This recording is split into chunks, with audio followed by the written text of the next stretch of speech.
Oh, last night was a tough one, Yankee fans. I wish you would step back from that ledge, my friend. I would understand. You fought well yesterday. Your style is unorthodox.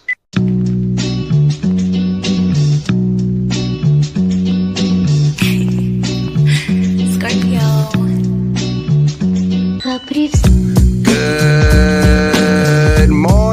Good morning, Yankees universe, and welcome back to another episode of the Yankees Morning Brew on this Thursday, July 24th. Like always, I'm your guy Hector, joined by the compañera this morning. We have the lovely Grace Monroe, and all you Yankee fans, wake up and get your coffee. Grace, how you feeling today? I'm good, Hector. How are you feeling today? I am good. It is a Thursday Learn Day here on the Yankees Morning Brew. It is July 24th. It is 85 degrees in New York City. Yankee fans, it's sunny outside. Hopefully your feelings are sunny as well. Oh God. Well, I mean, last night was obviously a really tough watch for any Yankees fan. And Yeah. I'm not here to deny that. Hector's not here to deny that. We're not here to deny how difficult last night was to watch. However, all is not lost. Stick around. We're going to talk through it. We're going to talk through how we're going to salvage this Yankees team. The headline of the video today is, when will it end? Guess what? When will it end? It's gonna end. This is gonna end, and we'll tell you when and how.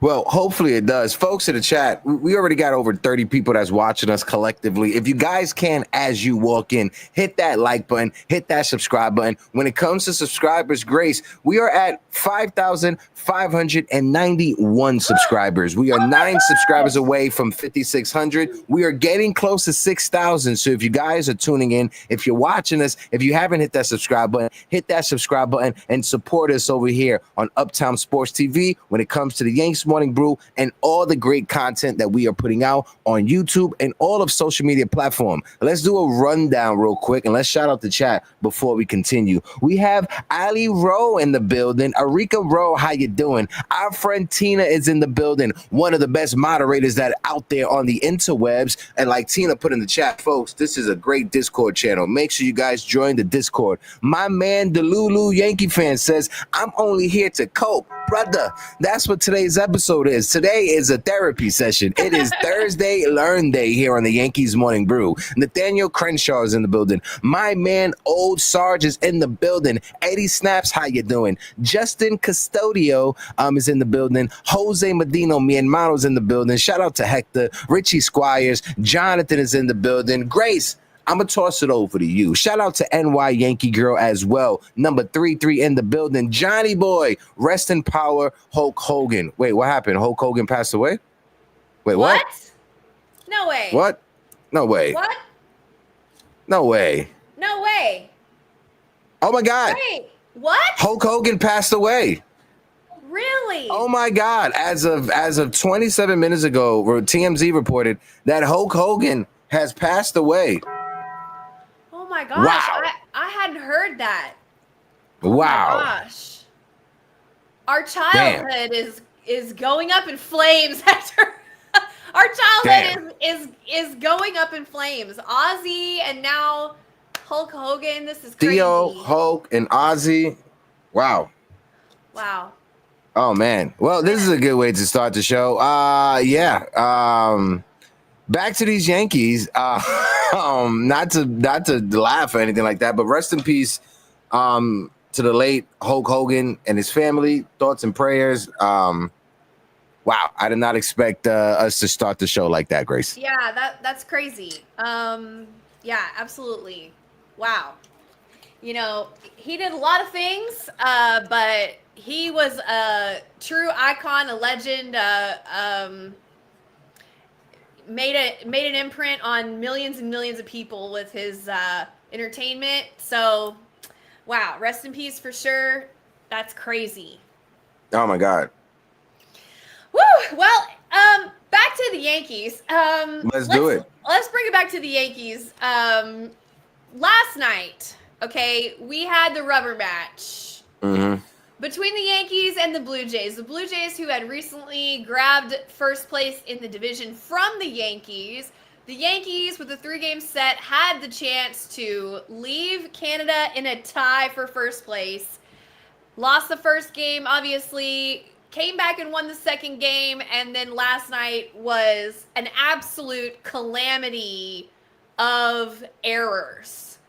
4 errors on the box score, but if you watch the game, it was a lot more than that.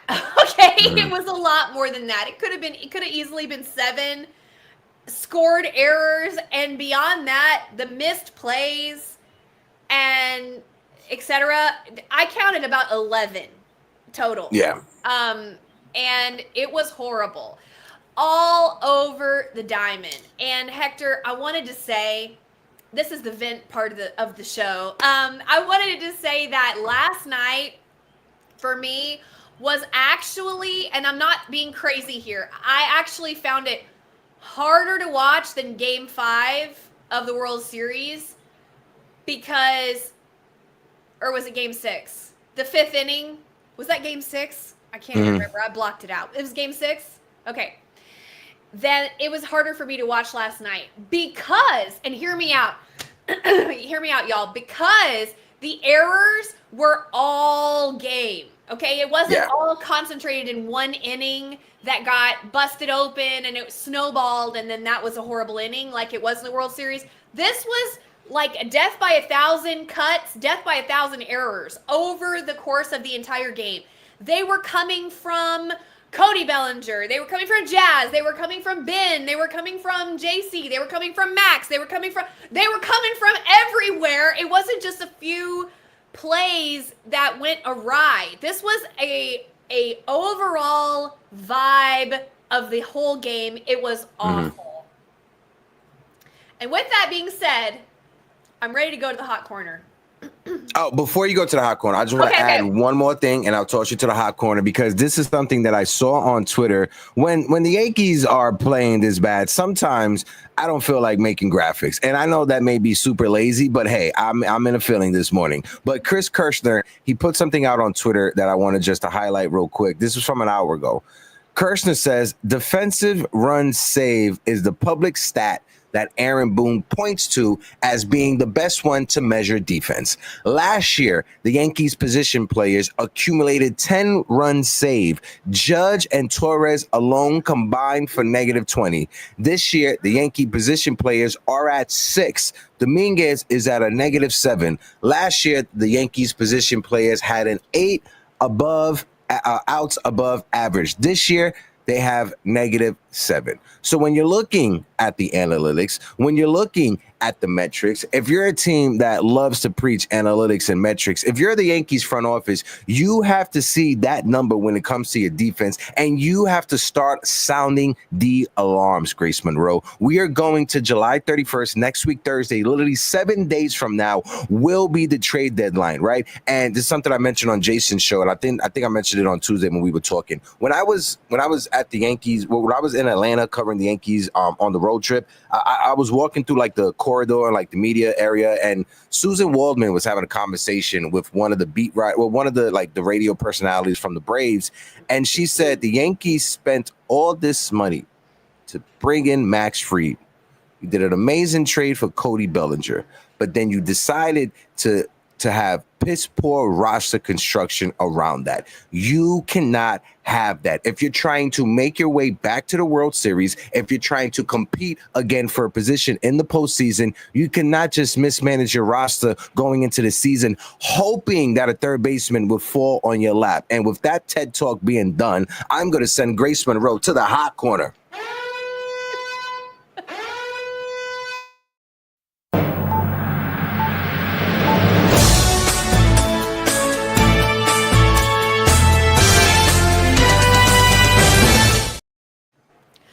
Last night's absolute calamity of errors from top to bottom all over the field was hard to watch by any Yankees fan's estimation, okay? But let me tell you who it was even harder to watch for. Aaron Judge. Aaron Judge, our captain, had a front row seat to the show that the Yankees put on last night in Toronto. That's because last night Aaron Judge DH'd. He watched all the errors, all the misplays, all the bad throws, all the bobbled balls, all of it from the front row of the steps of the dugout. And he wasn't involved. He was a little bit removed. He was watching, he was observing. And let me tell you something. As somebody who has watched Aaron Judge for years, he was not happy last night. After he hit his home run, he didn't even crack a smile, not even a half smile, not even nothing. Not even when he pointed to the bullpen, nothing. And I noticed a true lack of joy coming from our captain. But it wasn't until later in the post-game interview that I was able to put all this together and say to myself, oh, I know what happened. He watched the whole game because he wasn't involved. It's hard to get the angles. It's hard to see exactly what happened from right field, right? And you know they don't watch the game when they get home. They're tired. They go to bed. Like, they set up for the next day. Aaron Judge watched it all happen last night. And after the game, some beat reporters would like to have you believe that he was spouting off the same old positivity. He was not. And I picked a few quotes. Ready? Quote, haven't been playing that well on defense. End quote. Quote, got things we got to clean up. End quote. Quote, got to tighten it up a little bit on defense. End quote. Quote, when we give any good team extra outs, it's not going to go well for us. End quote. Quote, stuff we got to clean up. It's in our control. We'll take care of it. End quote. Does that sound like the Aaron Judge typical, man, you know, is like they're a good team. Yes, you know, they're a good pitcher. We got to, no. And let me tell y'all, this is a come to Jesus moment. This is a time when Aaron Judge is going to, I believe, because I believe in Aaron Judge, okay? I believe he's going to take the team and let them know exactly how the cow eats cabbage. All right? It's about to go down. Huh? Excuse me? How the what eats what? How the cow eats cabbage? Okay, I thought that's what you said. I just had to double check. I apologize. I'm sorry.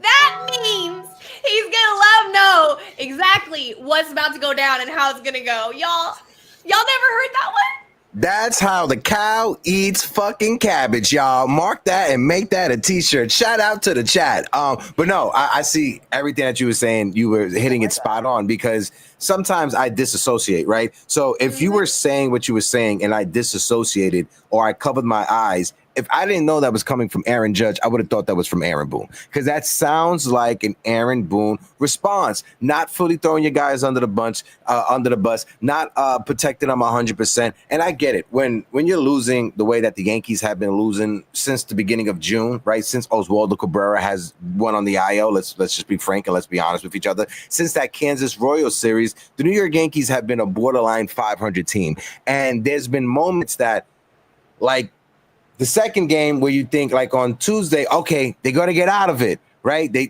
made the comeback late in the game. Ben Rice with that solo home run, right? This is when the Yankees go on their 5, 6, 8 game winning streak, and then you lose the game. Then you lose last night, and you lose the series to your division rival, and now you're sitting 4 games back of first place in the AL East with the Boston Red Sox literally knocking on the door. Right now, the Yankees are a wild card team. If the playoffs were to start tomorrow, they're in the postseason. How far are they going to go? I don't know. With the way that this team has been playing, we're lucky if we get out the first round. Lucky if we're not eliminated in that wild card game, right? Lucky. So this front office has to see what's on the field, the way that us fans see what is on the field, and you have to make improvements. The trade deadline is literally next week. You have to make your moves. That's why I think that having Aaron Judge in the ability to watch the game and observe the game last night actually is going to work out to our benefit and our favor. Because when you're in the game and you're involved and you're in right field, you can't see everything. Last night, he saw everything. It was without a doubt our worst defensive performance all season by far. And Aaron Judge watched it. He observed it. And I'm telling you, he was not happy. This is a good thing. It's a good thing that he wasn't happy. It's a good thing that he saw it. Now what is left to do is for him to round up the troops and let them know how the cow eats cabbage and what they're going to do about it. No, but I'm dead serious. He was embarrassed. We all were. I had secondhand embarrassment watching that. Did you see Vladimir Guerrero Jr. laughing on the base paths when Jason Dominguez messed up that ball in left field? He thought he was going to stop it first. Then he saw the bobble. He laughed out loud and went ahead and took the extra base. I'm telling you, it's embarrassing. And you don't think Aaron Judge is humiliated? He is. Oh yeah. But he Grace, loves his boys. I feel everything that you're saying, right? And when times like this and moments like this, when cows are eating cabbage, sometimes we have to send out the bat signal. And I sent the bat signal out to my man, The Undertaker. And when I say The Undertaker, I mean my man Pots and Pan, Mr. Jason 161 River Ave. Jason, how are you doing this morning? Doing pretty well, man. How you guys doing? Good, good. Jason, did you hear what I just said about Aaron Judge being able to watch the game and everything? And I caught into the last part of it. What did I miss? What were you saying about Aaron Judge? I was just saying that last night was our worst defensive game all season by far.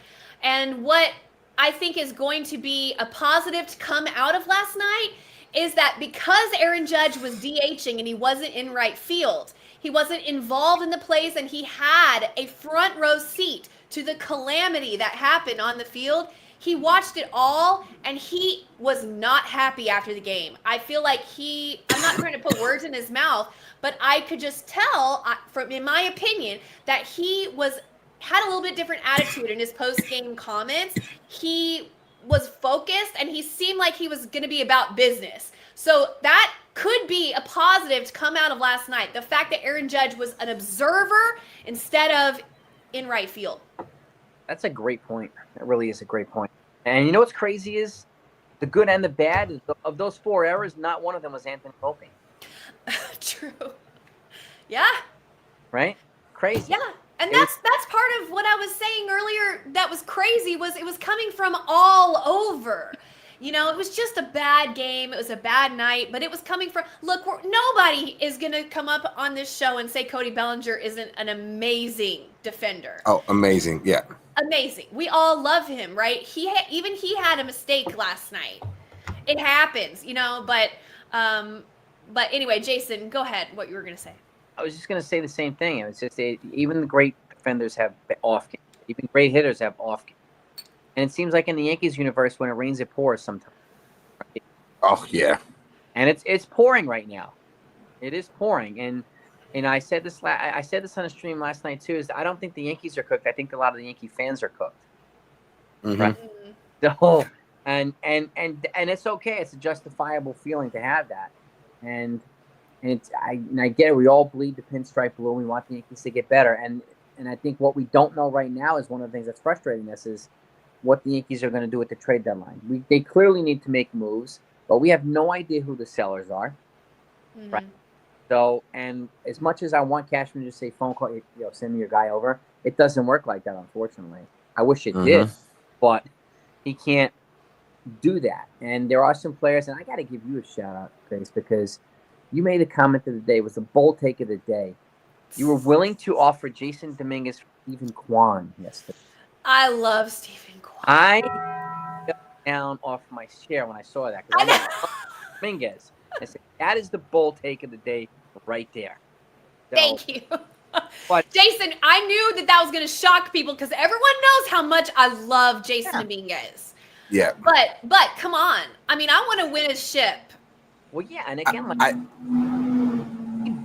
you're only going to give Jason Dominguez or Spencer Jones, who's already hit 2 home runs today in the 3rd inning.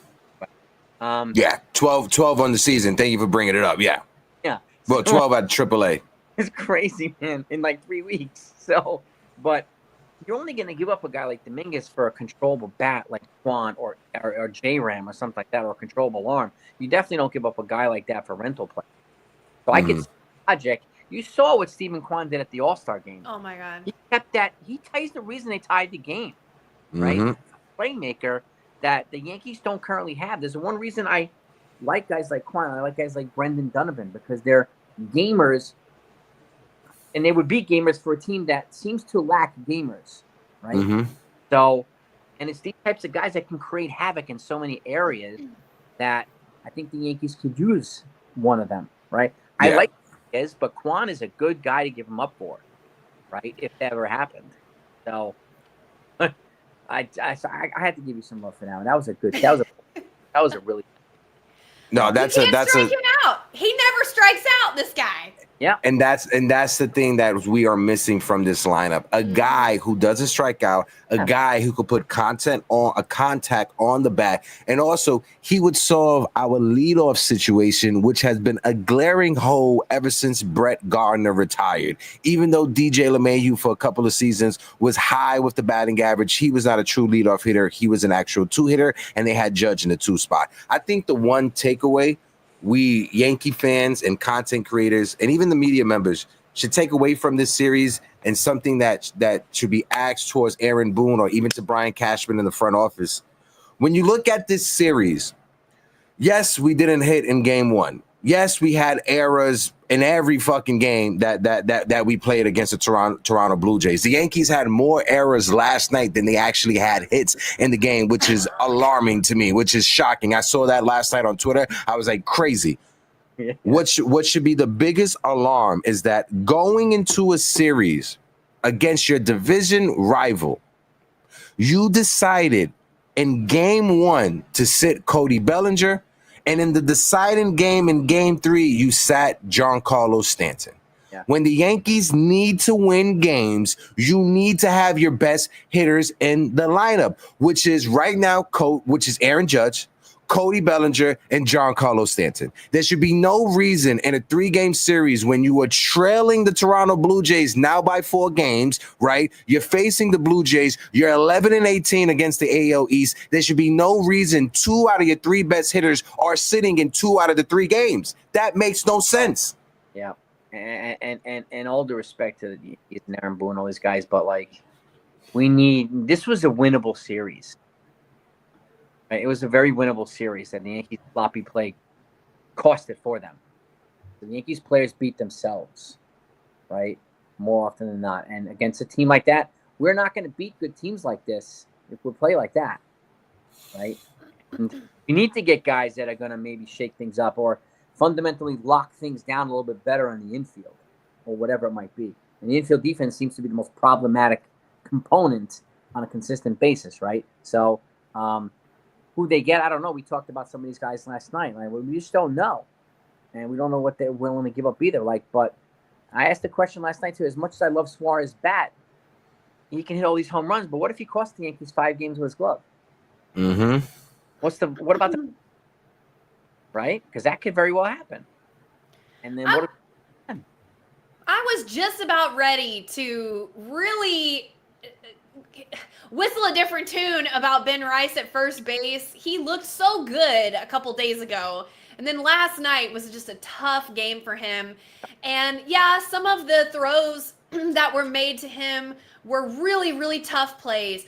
But you got to be able to pick it at first base. Like, you have to, especially with our infielders who are bouncing balls all over the place. It was really hard to watch him struggle last night and really disappointing.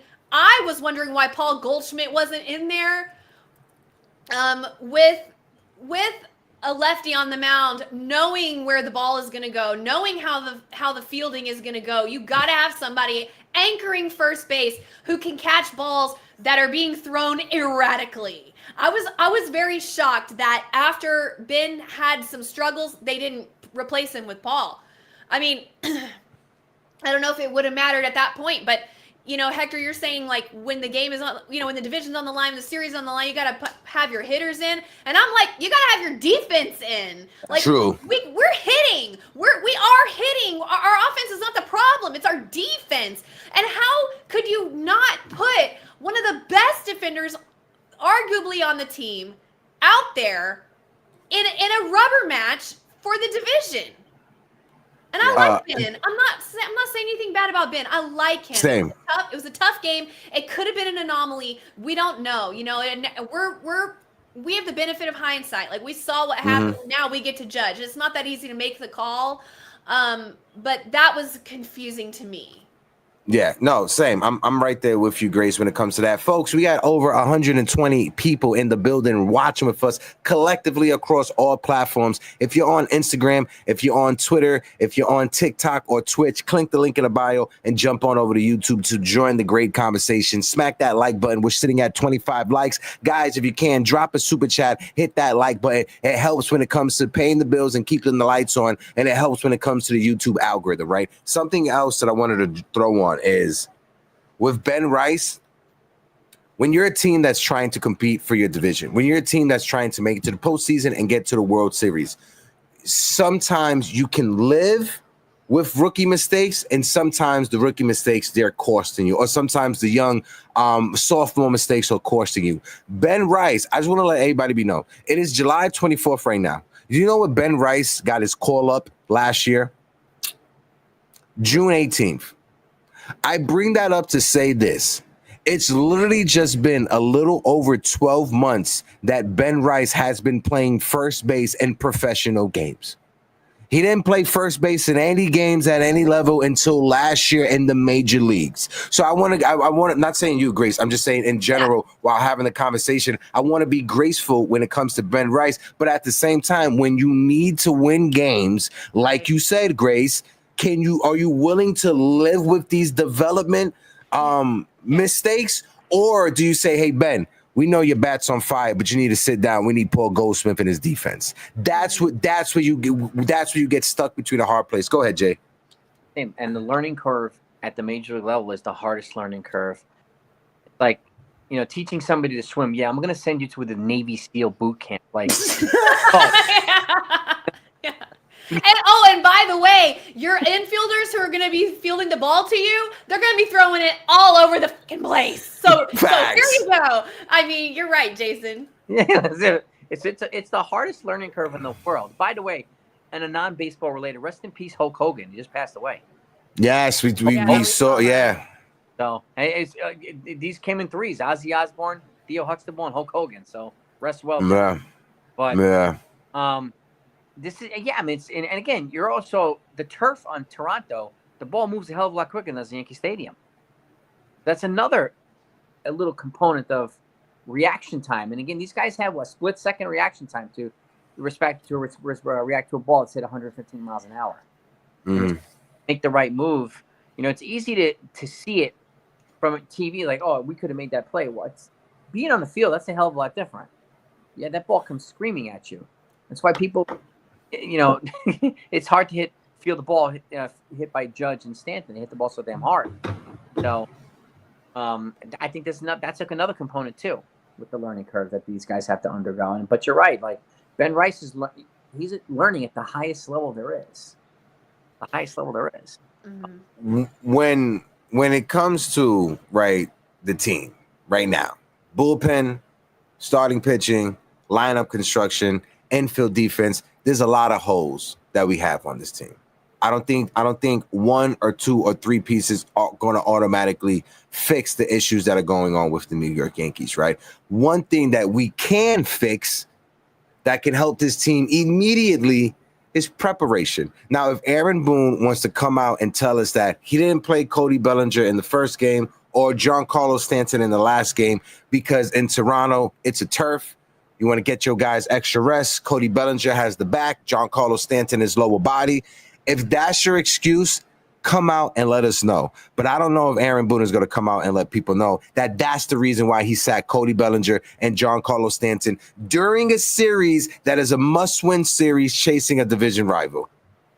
Yeah, and that's going to lead to the non-answers are going to lead to a lot of speculation, right? People are going to run with that speculation everywhere. So that's the other unfortunate thing. But we know this too. Like, Boone is not going to give people talking point material. Neither is Kevin, neither is Hal. Right? That's one reason it's kind of like Fort Knox. The only people he talks to are the guys from John Boy. Boone's, right? Boone.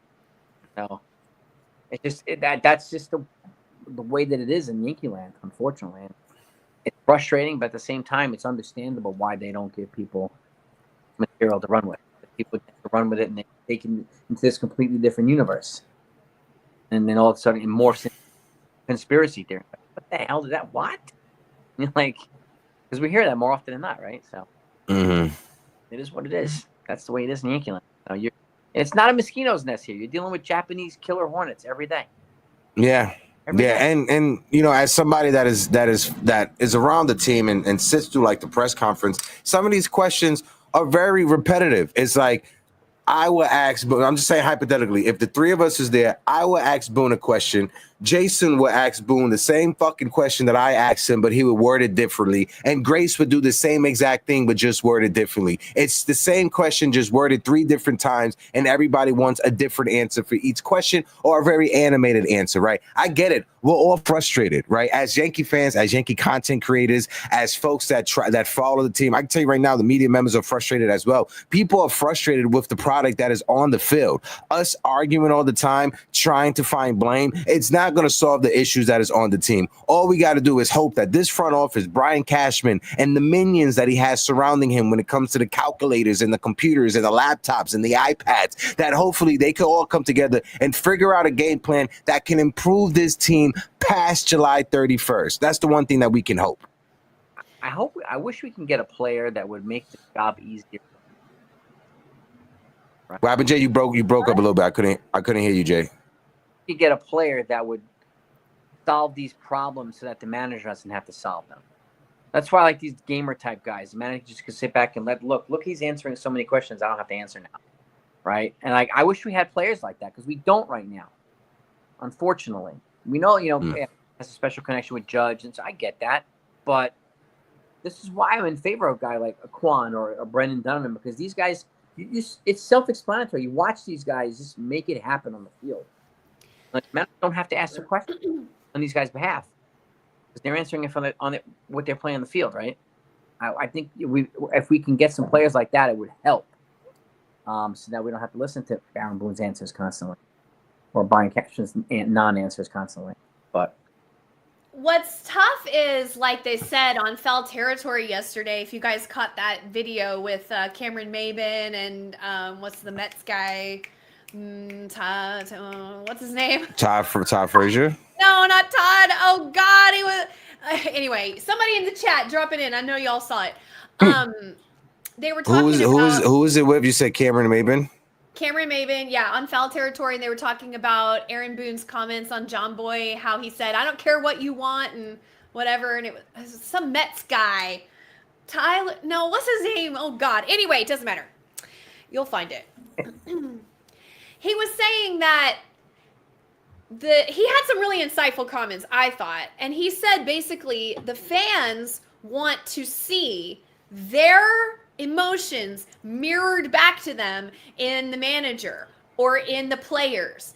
If they're upset, if the fans are upset, they want the players to show them that they're upset too, so that they're not alone in that fandom, in that passion.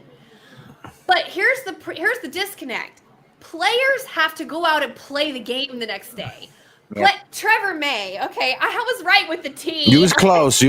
Yankee Girl had you in the chat. Shout out to Yankee Girl in the building. Girl. Eddie as well. Alika Rowe as well. Yeah, thank you, y'all. Yeah, so I thought that was a really good point. But here's the catch. The manager's, in my opinion, the manager's job is to straddle this line between the team and the fans. The fans are who ultimately pay the bills. We pay Hal. Hal pays the bills. Okay, but we are the bottom of the food pyramid of the money. Okay, the fans need answers and deserve respect to a certain degree. Okay, not overboard, but to a certain degree.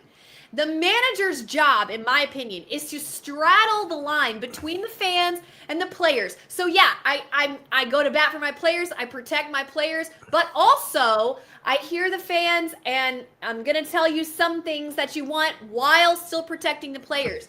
That's what Aaron Boone tries to do. So he can't go all the way over to the fan side. He can't go all the way over to the player side either, okay? His job is incredibly difficult. He has to navigate this, and in a way that hardly any other fan base in the MLB has to navigate. I mean, the Yankees fans are one of a kind. You know, that's why I chose to become a Yankees fan, growing up and living in Texas my whole life. And I'm just like, I want to be like, I want to be with those guys. I want to hang out with those people, okay? Because Yankees fans are truly, I mean, amazing, okay? But that being said, it's hard to straddle that line. I think Aaron Boone I think he's doing a better job of it this year than he did last year, than he did the year before. He's showing the fans a little bit more of his passion, but at the same time, we have to remember he's got a job to do, and the job has nothing to do with, like, he's got to focus, and he has to maintain his mental health, you know? And it's a good point, and to your point too, he's trying to do his job while being asked 100 different questions about his ability to do his job, right? I encourage fans to put themselves in his shoes for one day, right? Because the folks, even when we do, you know, we're talking and fans are asking questions, and it's okay to vent your frustration, so on and so forth. But if you're asked 100 times by 100 different people, why do you feel that way? Why do you feel that way? At some point, they're going to say, why do you keep asking me this question? I encourage them to put themselves in Boone. That's exactly what Boone deals with every single day. And his being questioned about his ability to do his job, people wanting him thrown to the great white sharks. Like, it's just that it is a hard job. You're right, Grace. It is a really hard job to do in a way that's going to satisfy a lot of fans. And it's, I mean, you know, it's easier said than done. You can say, look, guys, I feel your pain. And this is what we're trying to do. And how more often than not, and the fans are probably going to be unhappy with the answers that he's going to give, right? We know this already. So how can he make everybody happy? I mean, the first and foremost, he has to take care of the players. Right? He has to take care of the product on the. That's his job, take care of the players. So, you know, that's why Jason Zillow is here. These types of guys, if you want to answer some fans, you know, put him out there a little bit. He's the soundpiece, right? He sets up a lot of the things. He does a good job of communicating. And you know, and then Brian Cashman's pressed in a different way. He's pressed more aggressively by the beat writers, right? Yeah. And that's par for the course. But I encourage fans to just, if they can, if they're willing, to put themselves in Boone's shoes for a day and see what it's like. I don't think people would enjoy it. Boone has. Look, we got to make some moves. To go back to the point we were talking about before we started on the. I think Spencer Jones just hit another home. I think Spencer Jones just hit another home run. You got 3 home runs? I think Spencer Jones just hit another home run. Erica just put it in the chat. God, don't trade this. Don't. Yeah, his third home. Yeah, he has 3 home runs on the day. Spencer Jones just hit his 3rd home run. Hold on, guys. We gotta tap into this. This is breaking news. The Spencer Jones watch continues. Spencer Jones with his 3rd home run of the day. He's leaning over to grab a walker. Look at that stance. What the hell? He's the real big thumper, if you ask me. Hassel runs back. It's the fence. You can forget it. Let me see that again. Let me see the pitch again. I was too busy looking at his weird ass stance. I call it an old man setup. Yeah. He goes from leaning over to grab a walker. At bat. And he does straighten up as the pitch is coming home. Judge. He swings here. That was out over the plate on the outside of the strike zone. Yeah. But hey, that's what you're supposed to do. You're supposed to mash those. And now it's 8 to And notice the Broadway. majority of home runs go over In the the center first field wall. 5 innings of the game, Spencer Over the Jones corner. is at 3 homers, 2 to left. He hits these moonshots. Yeah, I got to shout out my guy NES in the building with the $4.99 super chat, helping us keep the lights on over here at Yankees Morning Brew. NES says, I can't make that play, so I don't blame the players, but don't act like things are okay. That's what's get us mad as fans. Speak the truth. That's all we ask for. And I think every Yankee fan that's out there can agree. And shout out to my man Hector with the $1.99 super chat who says, this team sucks, Heck. Shout out to my guy Hector. David Cohen with the $1.99 super chat. RIP. Guys, we are 7 super chats away from our goal. We got the new daily goal on YouTube. 10 super chats every live. You guys could drop a $1.99, whatever you want to say. If you want to drop a $1.99 RIP, you could drop a $1.99 RIP. But going back to it, because I want to bring up the Trevor May thing that Grace was talking about, and I want to share this video and play this video because I didn't fully see it. So we're going to play it right now, and we'll be back. Let's get it.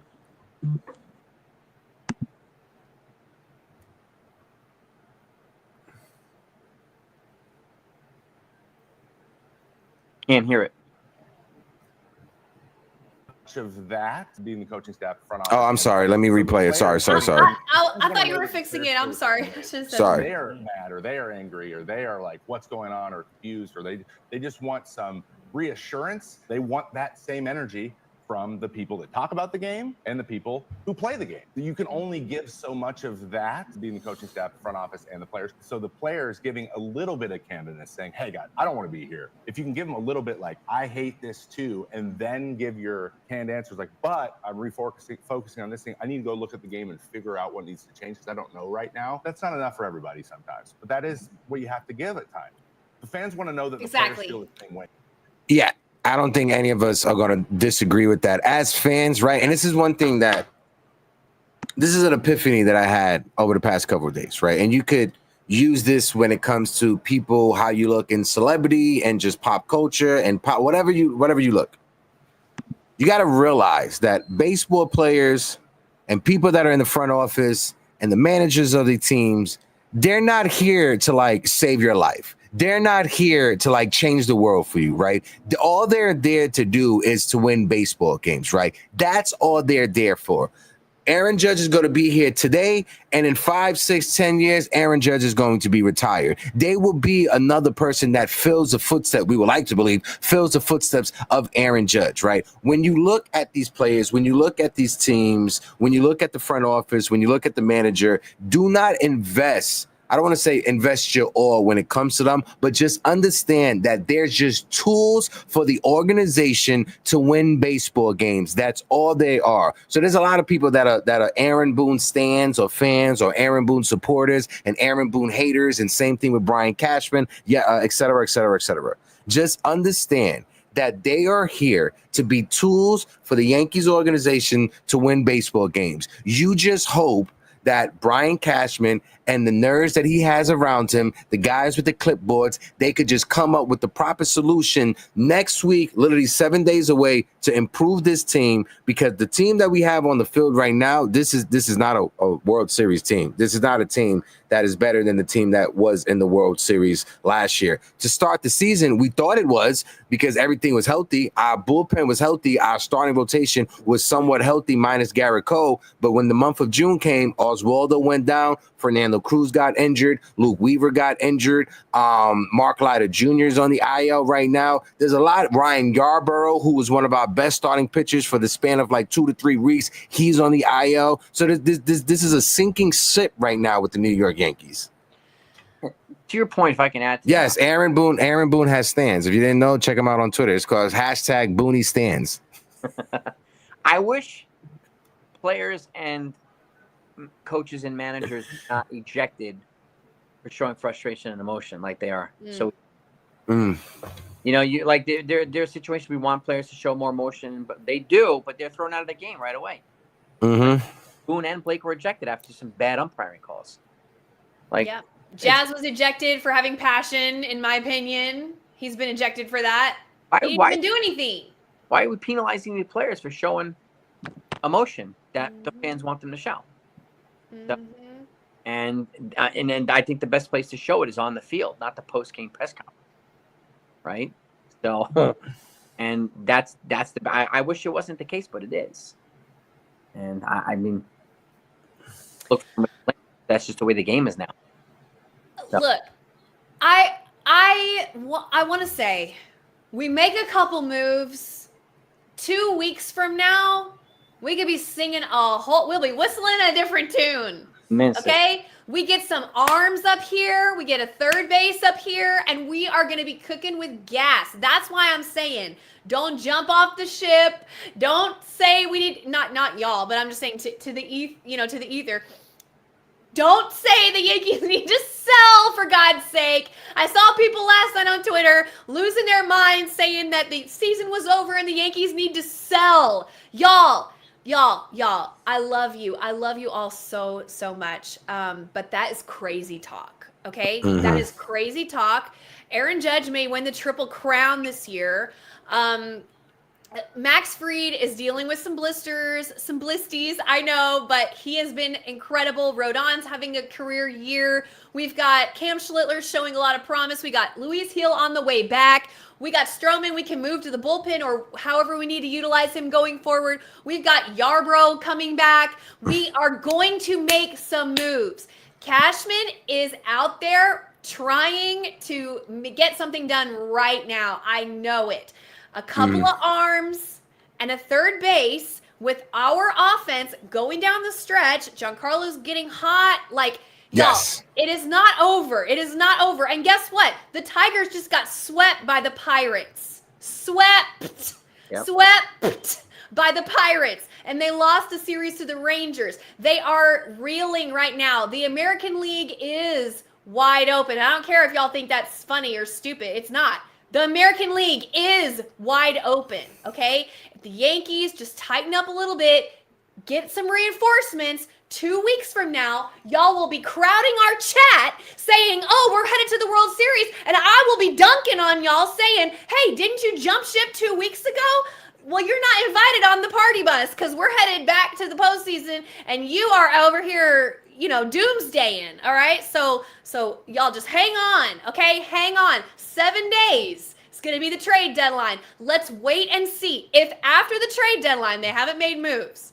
If after the trade deadline, we're doing this, okay, we can have a different conversation, all right? But right now, we're in first place in the wild card, okay? We are still in the division hunt, for God's sake, okay? Everybody, just take a breath. I know we're all upset. Last night sucked. I get it. But we're going to be fine. I want to shout out my man, the Ace Avenue, who is in the building. Shout out to my guy, Ace, who dropped a $2 super sticker in the building. Make sure you guys go and support my man, Ace, over there. He does a great watch along when the Yankees are playing right now. Something that I want to bring up. The Yankees have, right now, we're 11 and 18 against the AL East? Yes. After losing last night. The Yankees, we have 19 games left against the division, against the AL East, against our division. It starts next week with a 4-game series. If the Yankees want to switch things around, over the next 19 games against the AL East from now to the end of the season, the Yankees got to go at least 13-6 in those 19 games. 13-6 in those 19 games. That's the way the Yankees turn around this season. If you go 13-6 against your division, going down the stretch, you got 4 games coming up against Tampa Bay. After that, you got 4 games against the Boston Red Sox, and then in September 5th, 6th, and 7th, you got 3 games against the Toronto Blue Jays, another 3 games against the Boston Red Sox, and then you end the season with a 4-game series with the Baltimore Orioles, a 3-game series against the Chicago White Sox, and a 3-game series against the Baltimore Orioles. The Yankees, they have the easiest last 10 games of a season. I was going to say, that's at least like 8 wins. It should be. Hey, it should don't count your chickens, but yeah. It should be. Yeah. Guys, we got over 150 people in the building watching us. We got over 45 on YouTube. If you guys can, smack that like button. We're sitting on 35 likes. We're trying to run it up. Let's try to get to 50 likes on the live stream. And when it comes to subscribers, we are at, hold on, We are at 5,594 subscribers, a few extra subscribers on our way to 56 and beyond. Shout out to my man 19 Comment in the building. Big time Jerry Cadill, I see you. Morgan is in the building. Shout out to my good friend Morgan. Salute, salute, salute. Grace, I'll kick it over to you. That, you know, I bring up the Rangers all the time just because I live in Texas. I hear the Rangers stuff all You the live time. in you live in Texas? I had no idea. You can't tell by my fabulous New York accent that I'm from Brooklyn. Maybe I can tell next week Thursday when you may have that Yankees hat that you want. Well, I probably got to get that too. It'll probably like in a couple of weeks. But yeah. Y'all, they're having a giveaway night at the stadium, and in case you didn't see, it's like a straw or a seagrass cowboy hat that has the New York Yankee like intertwined NY on it. And I saw that and I was like, oh my God, I text Hector like instantly. And I was like, Hector, I've got to have a cowboy hat with the Yankees emblem on it. And he was like, got you. Then he told me that he was telling his co-workers in the media room or whatever, I got to get that cowboy hat for my co-host. And they were like, really? I'm like, what? Y'all don't want a cowboy hat that says Yankees on it? Come on, that's not a popular giveaway. Well, anyway, I am destined for this damn cowboy hat. I need it in my life. But anyway, back to the Rangers. What I wanted to say was the Rangers are so far out of first place in their division, and they're not even in a wild card spot, okay? Every day on the radio, on the TV, on the sports talk, all I'm hearing from Rangers fans and Rangers people is, we don't want to sell. We're still in it. Okay, please, let's not sell off all of our pieces. Don't give up.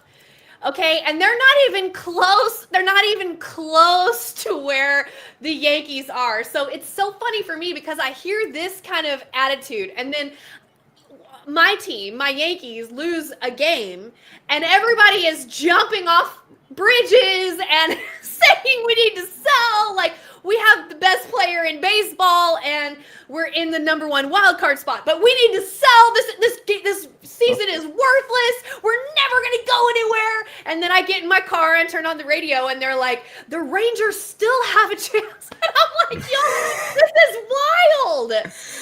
That's the thing. I was on a TikTok live last night, Jason, after I left you, right? And we was talking baseball and the trade deadline.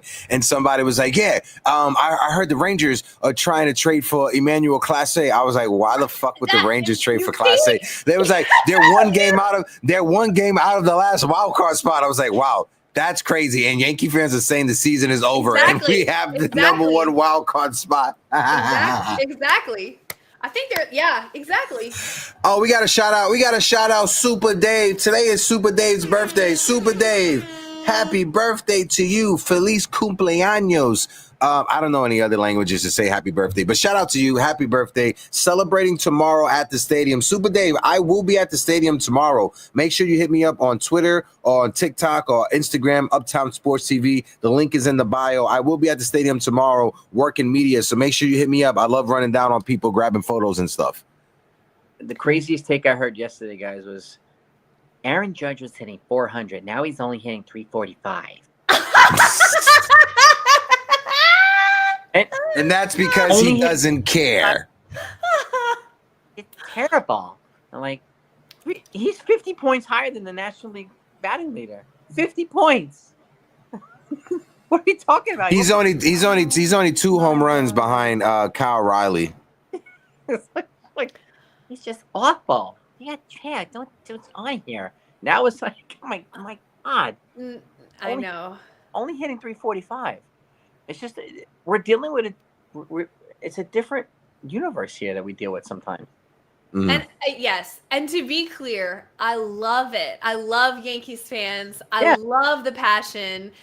I absolutely, I'm so grateful and honored and everything that y'all let me hang out with you with my Texas accent and everything, because I just love New Yorkers. I love New Yorkers. New York's the greatest city in the world. The New Yorker people are the great. I just love it all so much. So please understand, I'm not saying that I don't love it, because I do. But at the same time, as someone who lives a little bit removed from WFAN and all this stuff, like let me tell y'all how it is on the outside. You know what I mean? So that's all I'm trying to say.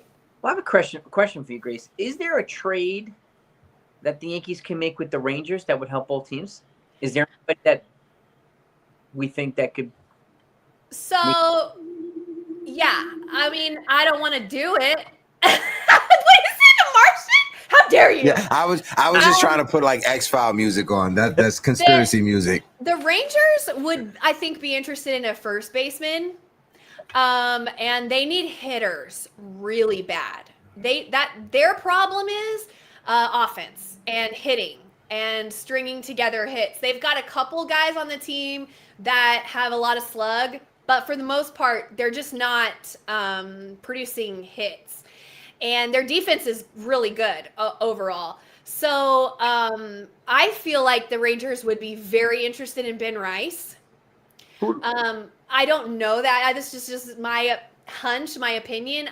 Ben Rice is one of the highest graded hitters on Baseball Savant. I mean, red all over the place. Nothing but hard hit balls. Even his outs are like hard hit balls that are just getting unlucky. His expected batting average is way high, like 50 points higher than his batting average. I'm sure y'all are familiar with that. So I believe the Rangers would be very interested in Ben Rice. By the way, I wanted to tell y'all, they recalled Josh Young from AAA. Oh, boy. And in his first game back, he hit a home run. In his second game back, he had a hit, 1 for 3. And then last night, he went 1 for 3 as well. Holding down the defense at third base in the hot corner. Just saying. They don't even, bro, they have so many infielders. Would Rice for Young make sense as a trade? I wish. I wish. I know Josh Young has had a struggle of a year, but I'm telling you, I've been watching him for years. He's a smart player. He's a tough player. He wants to be a Yankee. He is an all-star. He's young. 25? I think he's 25. Yeah, 25, somewhere around there.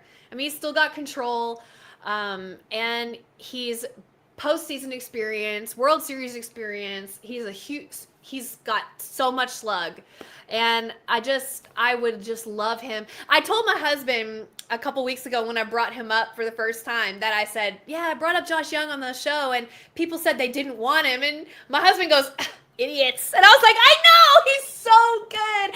And I know that, like, if you don't watch him every day, you haven't watched him, maybe you look at his numbers and you're like, nah. But I'm telling y'all, that's a sleeper pick.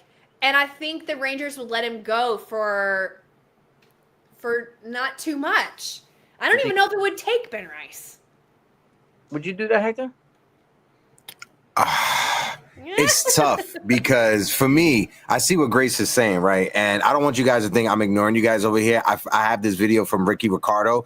It's about Anthony Volpe. He was on a podcast with somebody that I know from an outlet called Colabases. I was with them at the All-Star game. And if you go to Latino Sports on Instagram, we did amazing work together covering the All-Star game. He had Ricky Ricardo on. I'm just translating it right now. But when it comes to Ben Rice, specifically in a move for Grace's favorite player from the Texas Rangers so he could play third base for the New York Yankees, right? When it comes to that move, I would make it because, one, the Yankees, they have two options for first base, Cody Bellinger and Paul Goldschmidt, both better defensively than Ben Rice. When it comes to first base for the Texas Rangers, they traded Nathaniel Lowe thinking that they had a first baseman in their system, and it's been an utter failure. They maybe could go with Ben Rice to be that first baseman of the future. He has some controllability, and he could pop the ball out of any stadium in baseball. Maybe they could figure him out at first base. When it comes to third base for Texas, they have the same issues the Yankees have with first base. They have way too many options at third base, right? He's not the only one. He's blocked at third base. So maybe this is a way that you could flip him for a first baseman and help the Yankees out with a third baseman. That do you like that answer, Grace? I love it.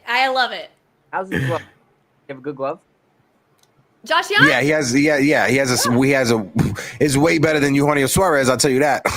Yeah. Let Yeah. me ask you a question. I guess the second part of the question is because that blocks George Lombard at third base, right? Now, does that mean we start thinking about George Lombard as a replacement for Anthony Volpe? Or,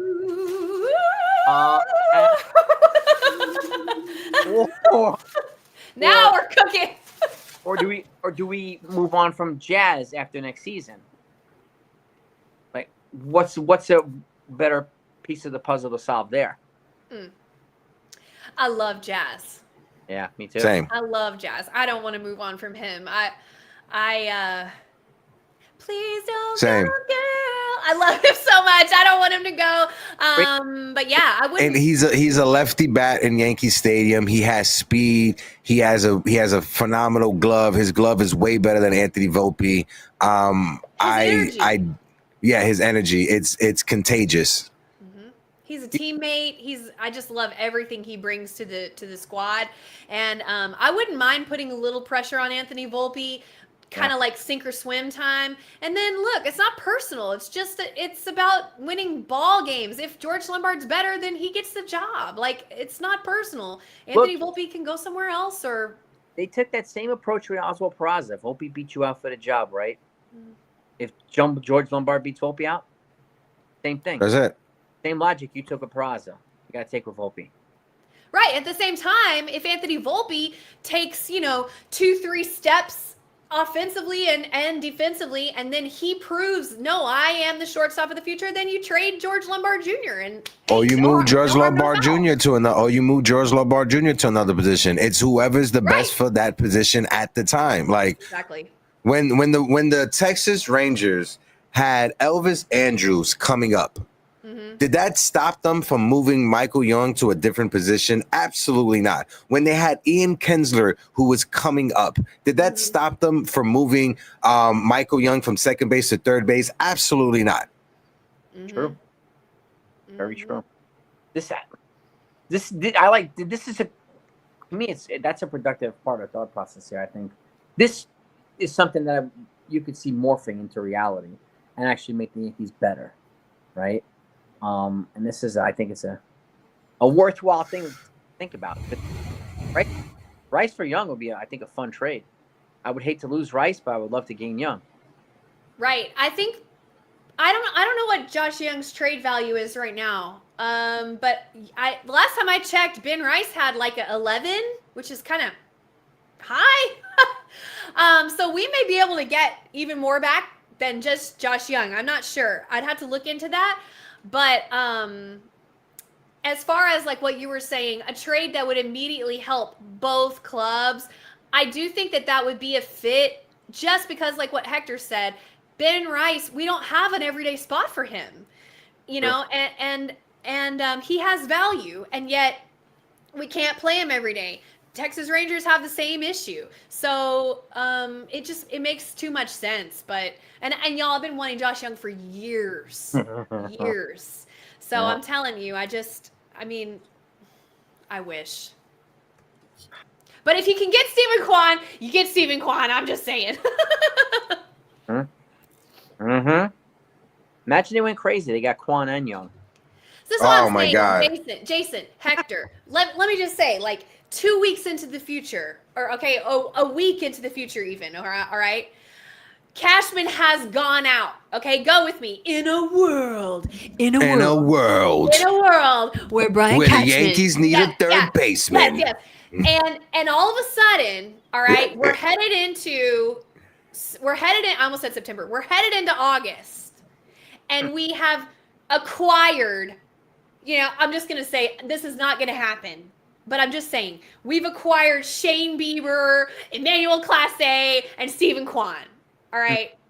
And we sent away Jason Dominguez, Ben Rice, and Will Warren, all right? But now we have, I'm just saying things, y'all. This is not real, okay?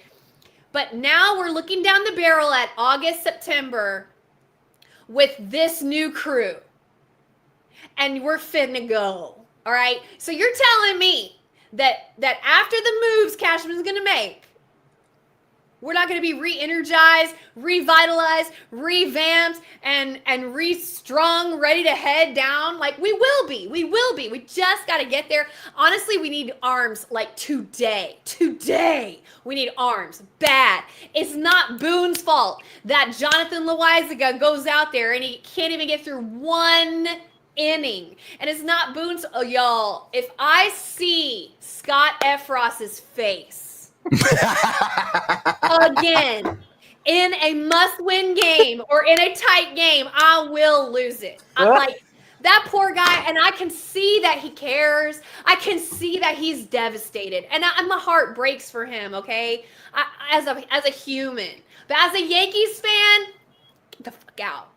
You know what I'm saying? Like, I can't. Three guys are vulnerable: Efros, Hamilton, and Loaizaga right now. I think. Yeah, I think Loaizaga and Efros, they're done. They're the odd man's out on the Yankees bullpen, right? I think if the Yankees bring in 2, maybe even 3 bullpen guys, those are the 2 guys that probably are either DFA, cut, or released from the team, if not all 3. Because when you look at it, right, that's the weak link. I don't know what happened to Jonathan Loaizaga. The fastball is still up. It still has velocity, but he has no control of his breaking pitch. His fastball has become a straight arrow batting practice, 98 mile per hour pitch. He has no movement on his sinker, which was one of the most devastating sinkers out there in baseball. So I gotta agree with you. 7 days. A lot can happen in 7 days. It's going to be exciting. Erica, I agree. We all wish Jose Ramirez isn't available. The Guardians said yesterday that Stephen Kwan, that they were listening. That's why we're saying Stephen Kwan.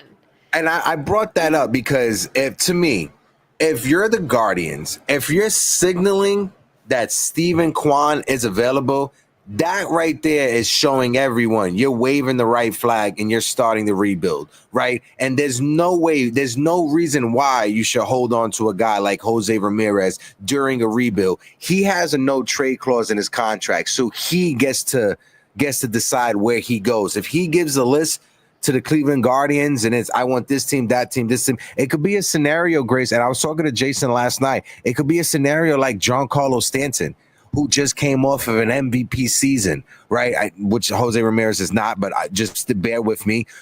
The San Francisco Giants offered the better package for Giancarlo Stanton than the New York Yankees, but he said no, he ain't want to go to San Francisco. So the Yankees, if the Yankees are in discussions, it may not have to be that big of a package in order to get Jose Ramirez because you're not competing with every other team that's out there. It may be limited to where he wants to go. True.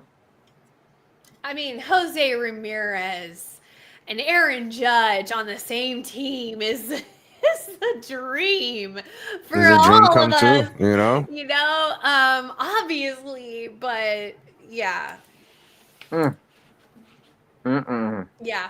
We can dream. Listen, we can dream. Listen, I love Stephen Kwan. No, we could dream. Penciling him in every day in the leadoff spot when he just doesn't strike out. He'll kill you with singles. He has good defense in left field. I mean, he's got speed on the base paths. He plays with energy. I mean, he would be a huge addition.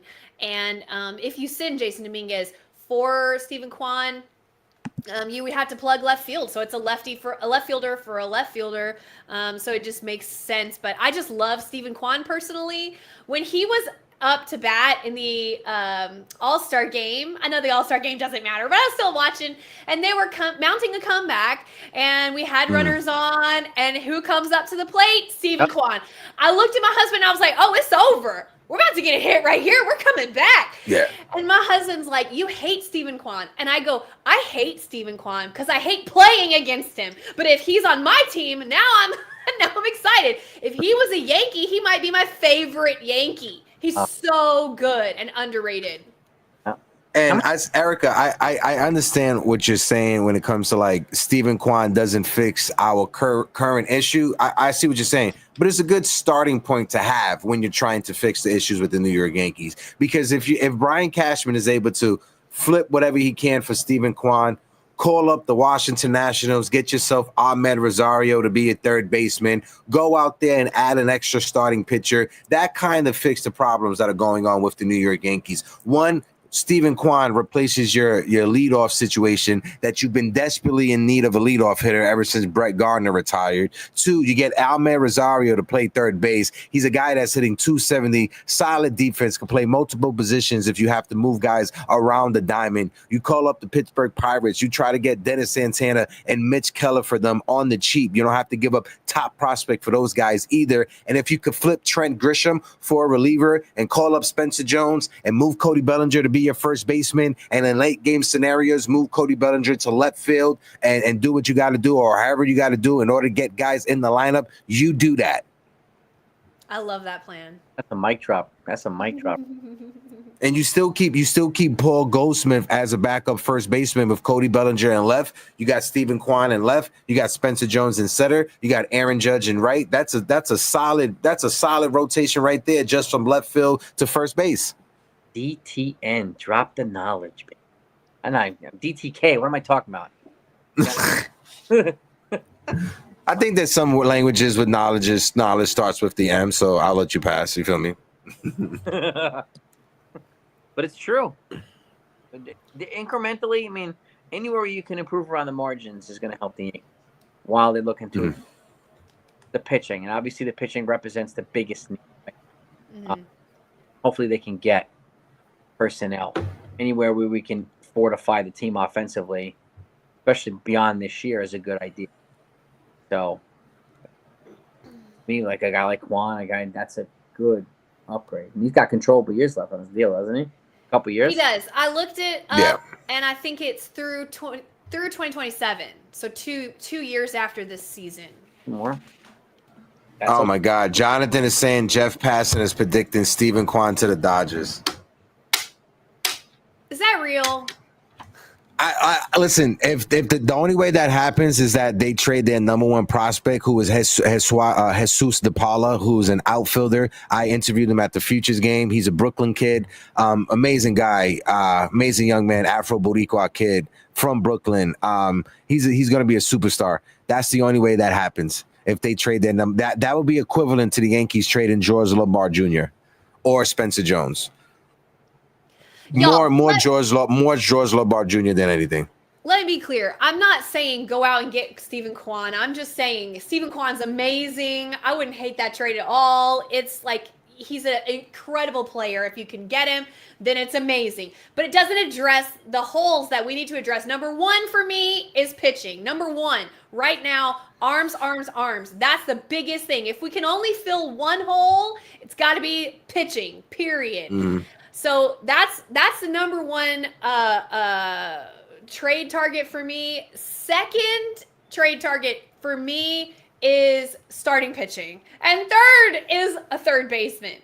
But listen, they're all important. Okay, but not even on my list is left field.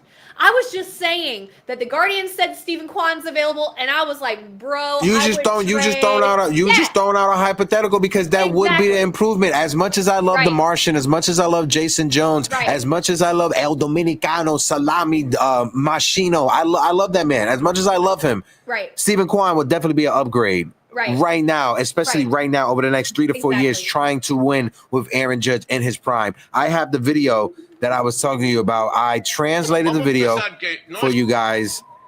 So let me stop the music. I translated the video for you guys. So just read the captions. If you guys need me to pause or play it back, let me know. He's speaking in Spanish. Some of you guys may understand, but just go along. He's talking about Anthony Volpe and Aaron Boone criticizing Volpe and players and holding guys accountable. Bueno, vamos a empezar que no es solamente con Volpe, pero Aaron Boone no desprestigia a nadie de ninguna manera. Ahora, disciplina, crítica honesta y desprestigiar a alguien son dos cosas diferentes.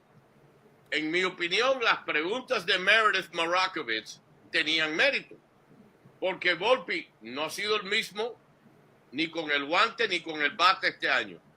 Si no se le puede preguntar a un manager de pelota sobre de la forma que está jugando un pelotero, que no te dé una respuesta honesta, limpia, verdadera, entonces, ¿qué estamos haciendo aquí? ¿Hasta dónde hemos llegado? Ahora, Aaron Boone, parte de la razón que los jugadores le gusta jugar por Boone y lo respetan es que Boone, número uno, los protege todos. Ahora, ya lo de Volpi llega a un extremo, en mi opinión.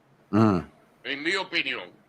Lo de Volpi llega a un extremo porque es casi que no se le puede decir nada negativo ni hacer una pregunta. I think he's injured.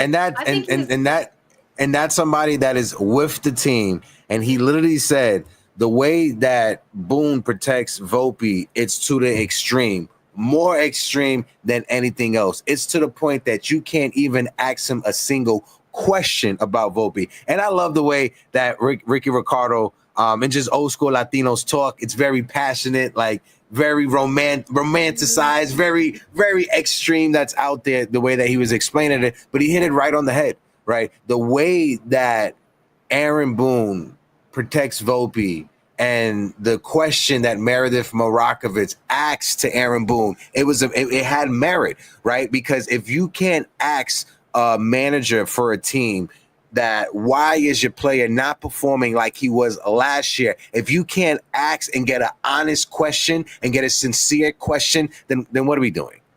And I gotta agree with him. I think something's going on that we don't know about. I don't know if something. Okay, look, y'all. There could be a million things going on, but like, let's just imagine for a second that, you know, and I don't want to even say anything that's going to be misconstrued, but imagine if I was showing up to work every day and I told my boss that my grandmother was terminally ill and I was wearing that every day and only my boss knew.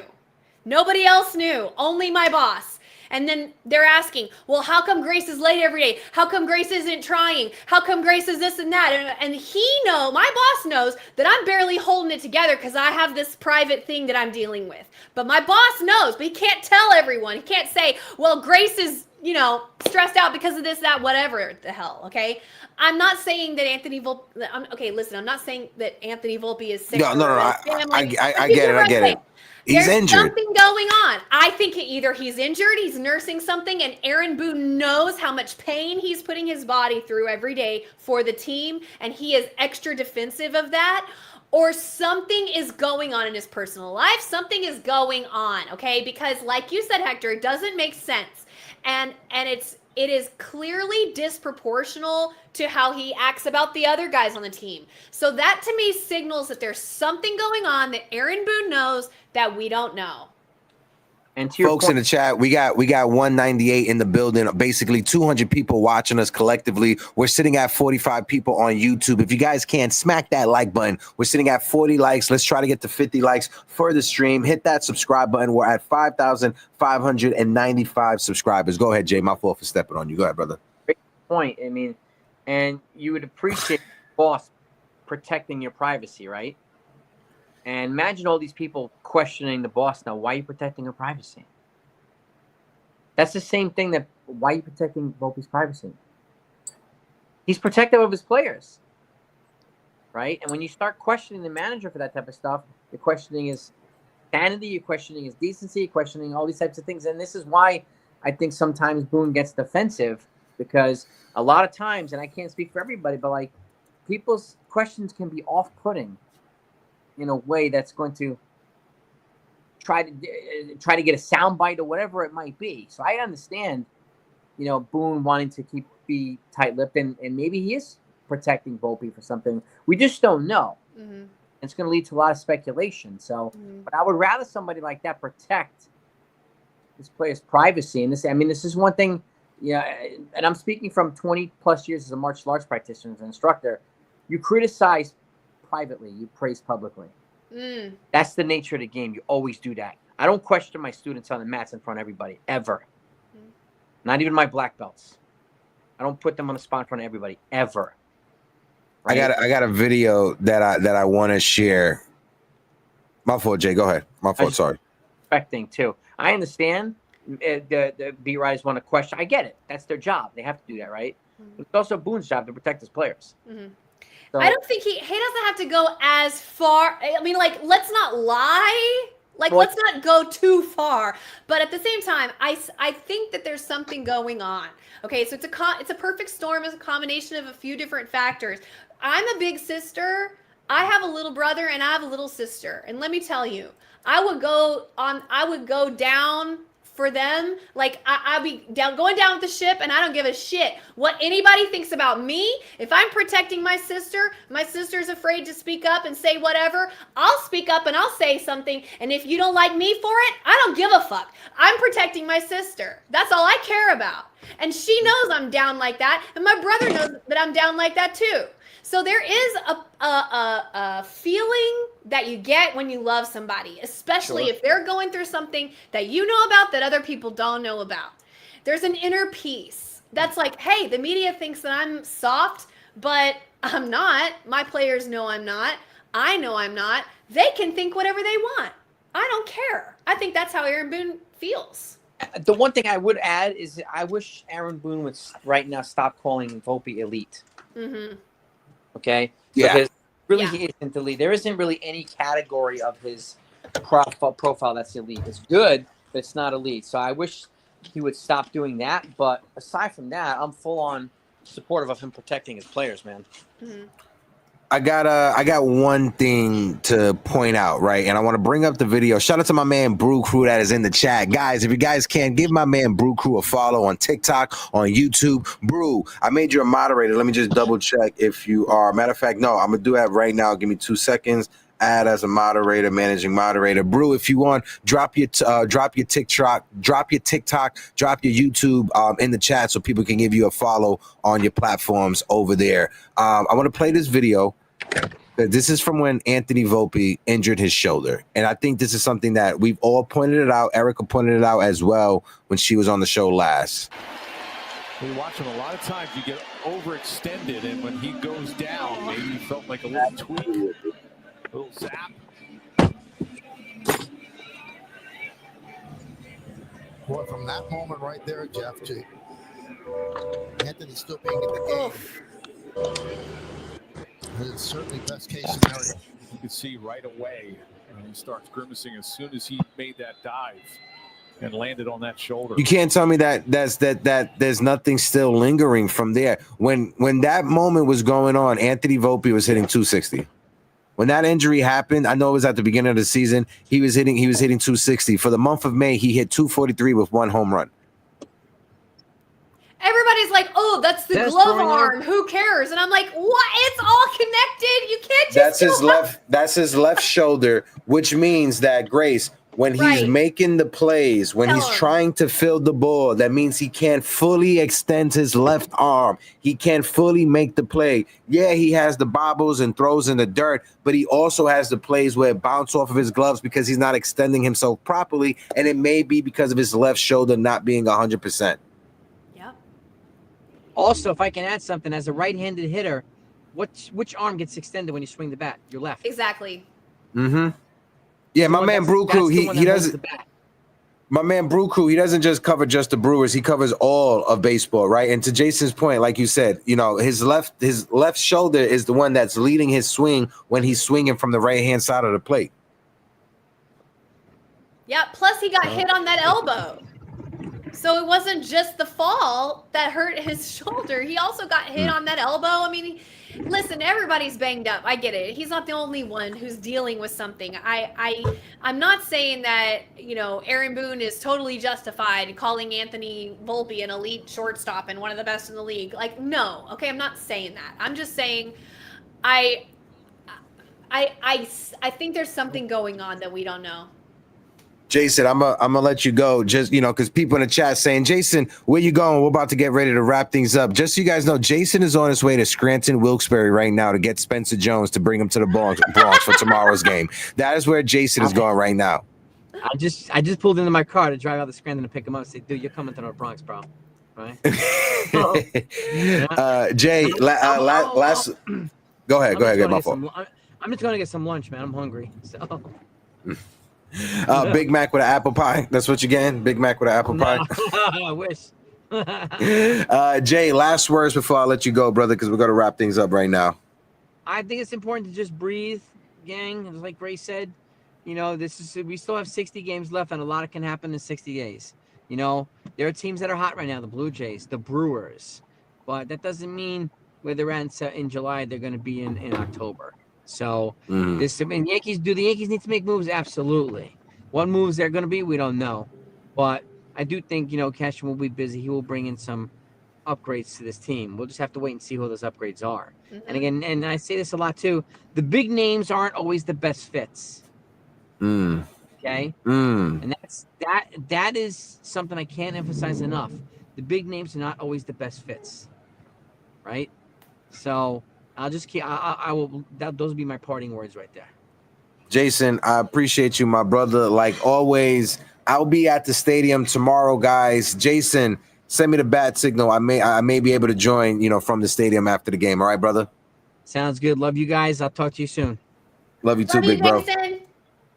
That was our friend, Mr. 161 himself, my guy, Pots and Pans, Jason, a.k.a. the fastest Yankee content creator that is out there on the internet. He could be every Yankee content creator in a race. He would dust all of you guys. But no, back to the conversation before we wrap things up. Grace, I'll toss it over to you. Go ahead. Real quick, I just want to say I looked up Josh Young's trade value right now. It's only a 6.56. We're talking about low. I mean, that is like low. Like that's we low. We wouldn't even have to send Ben Rice. Okay, we could send them. What's that other first baseman in the minors? TJ Rumfield. We could send them TJ Rumfield. TJ, no, you lucky if you get a bag of M&Ms for TJ Rumfield. TJ Rumfield is like a guy who's like a couple other guys. TJ and a couple other guys. I'm just saying, you may have to give up Ben Rice. You may have to give up Ben Rice. Ben has okay, hold on. Let me look up Ben's trade value real quick while you're talking.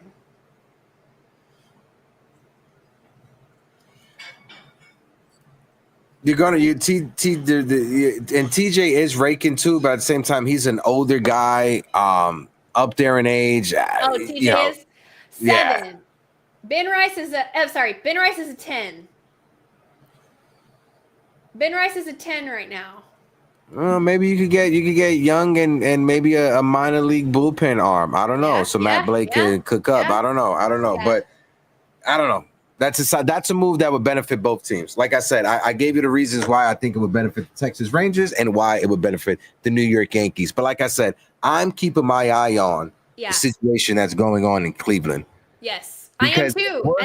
If we're gonna trade top prospects, if we're gonna trade Cam Slittler, if we're gonna trade Roderick Arias, you trade that for Jose Ramirez. If you're the New York Yankees, if you're trying to make a splash after the New York Mets stole Juan Soto and gave him an extra $100 million, the way the evil empire comes back is for trading for Jose Ramirez from the Cleveland Guardians. Oh yeah, it would be a dream come true. I can't even imagine the FaceTime that I would get from you.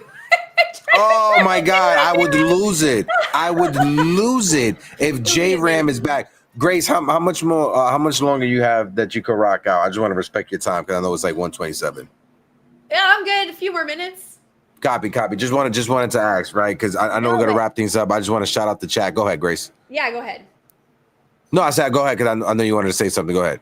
Yeah, I forgot. Oh, all I was going to say was nobody's made any moves yet. It's not just the Yankees. Like, there hasn't been any big trade deadline moves that have fallen yet. So once it starts rolling, you know how it is every single year. It's like a stalemate until the first chip falls, and then all of a sudden it starts rolling. So right now we're all in a holding pattern. Everybody across sports, not just the Yankees. The Dodgers are on a lose streak. They are dropping like flies over there. They have a new injury every day. They are losing. They can't hit. They can't do anything. I mean, the Tigers are on a losing streak. They're freaking out too. I mean, all the teams across the league are just trying to hold out for the trade deadline right now. I know it seems like all hope is lost, y'all, but it's not. We're just like everybody else this week. We're trying to get there, and Brian Cashman is going to make moves. Some of these teams out here don't have a GM like Brian Cashman, and they won't make any moves. And their fans are out there wishing and hoping and praying, and at the end of the day, they're not going to have anything to show for it. We will have something to show for it. We just have to wait and see. I'm just on edge. This is probably the most invested trade deadline I as a Yankee fan, I've been watching in quite a while, right? This trade deadline coming up to see what the New York Yankees do. And Brew Crew, let me fantasize. If I want to believe that the sky is purple and the New York Yankees could get Jose Ramirez, I can believe that the sky is purple. Something that I want to show you, Grace, is I got another highlight from Spencer Jones, but it's not with the bat. It's with the glove. Spencer Jones. Let's watch this. Now the 2-2. Breaking ball slashed towards center. Sinking quickly. Jones slides and he caught it. Jones makes a sliding catch. That's a big body. Damn, I was just going to say he's got long arms. Now the 2-2. Breaking ball. That's a big body. Patrolling center field. That's a nice play.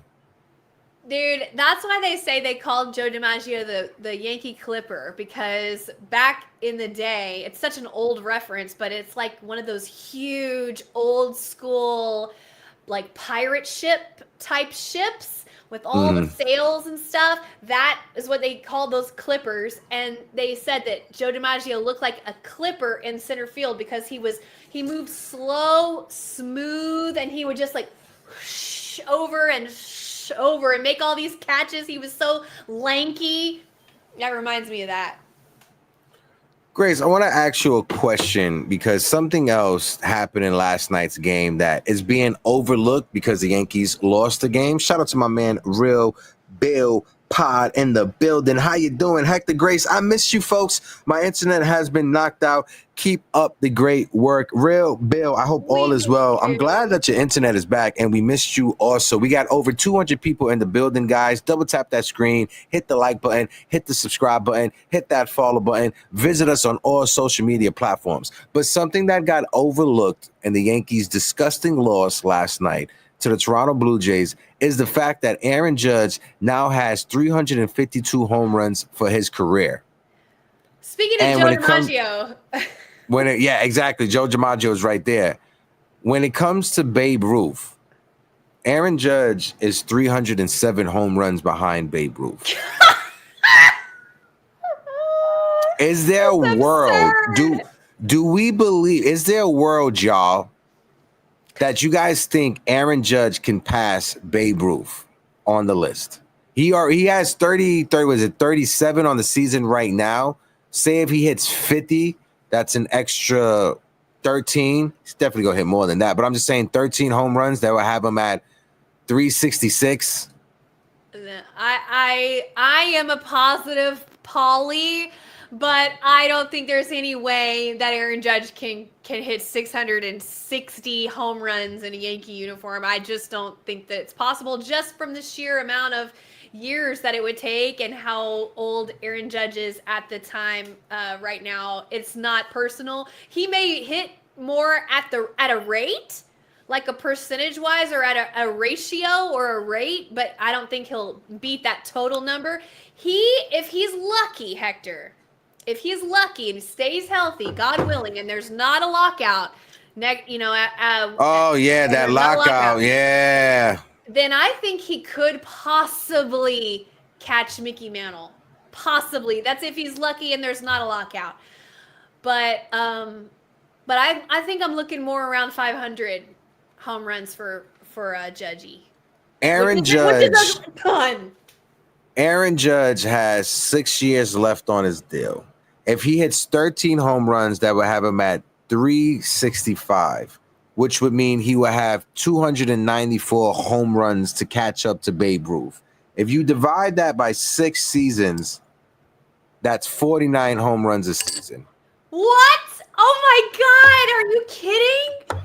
That's 49. That's 49 home runs. That's 49 home runs a season because Aaron Judge is at 37 right now. I don't think he's stopping at just 50 home runs this season. So you're telling me there's a chance? I'm telling you, there's a even chance that my hair can grow back or Aaron Judge can pass Babe Ruth. What are we betting our money on? My hair growing back or Judge passing Babe Ruth? I'm betting on Judge passing Babe Ruth. I mean, wow, that would be insane. and people will still say he doesn't deserve to be MVP. It's so stupid. Man, if anybody could do it, Aaron Judge could do it. I would be floored. I mean, that would be crazy. Again, big time hypothetical. Could it happen? I don't know. Will it happen? I don't know. We're just Delulu Yankee fans, like my man Delulu Yankee fan in the building. I think he's going to pass Mantle. Shout out to Old Sarge also. Yeah. Old Sarge. Sorry about that. Yeah, I definitely think he could pass Mantle. Yeah, he could. But I think a lot hinges on the lockout. A lot for Aaron Judge. It just sucks that the possibility of that happening is the worst timing ever for him and Cole. We got to win this year, y'all. We got to win this year. This is not time to joke around. And Cashman knows it, and he's going to make some moves. We just got to, y'all, we just got to get to next Friday. I need that. Give me that Delulu hat, bro. I need the Delulu hat. Shout out to my man, my brother, Mr. Keith Saunders in the building. Watching Judge and Bryce Harper chase to 500 is going to be fun these next few seasons.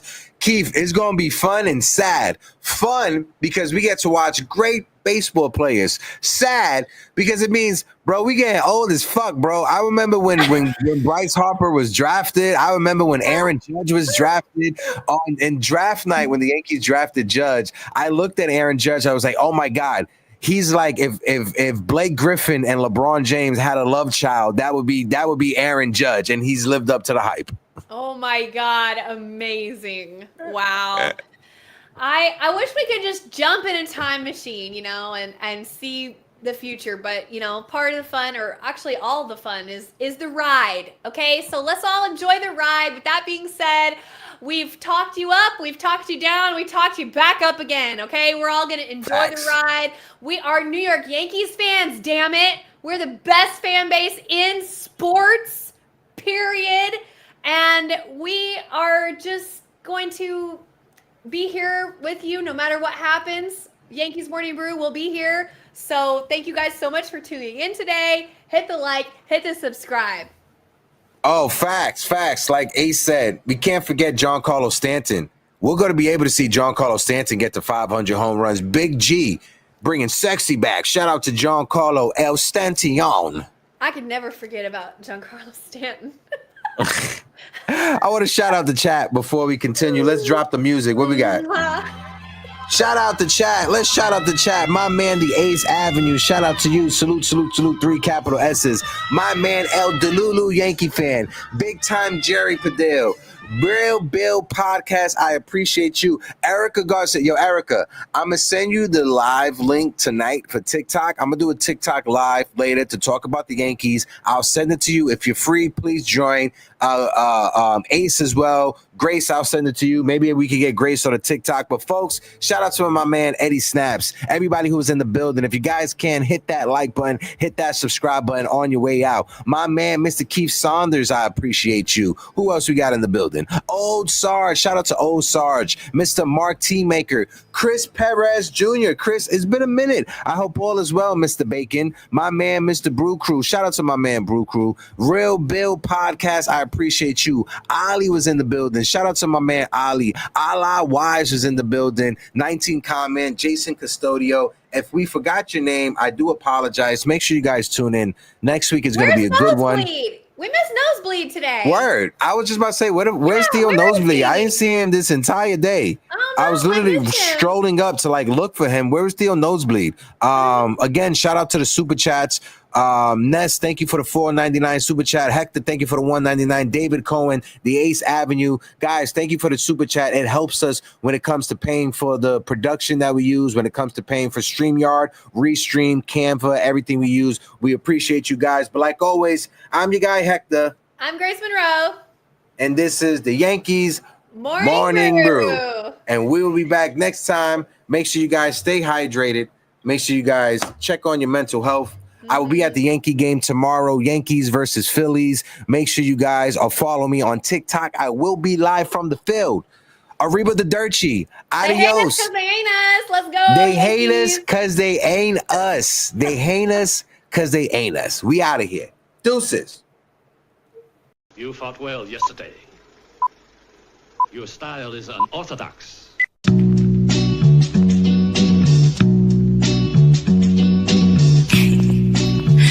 Scorpio.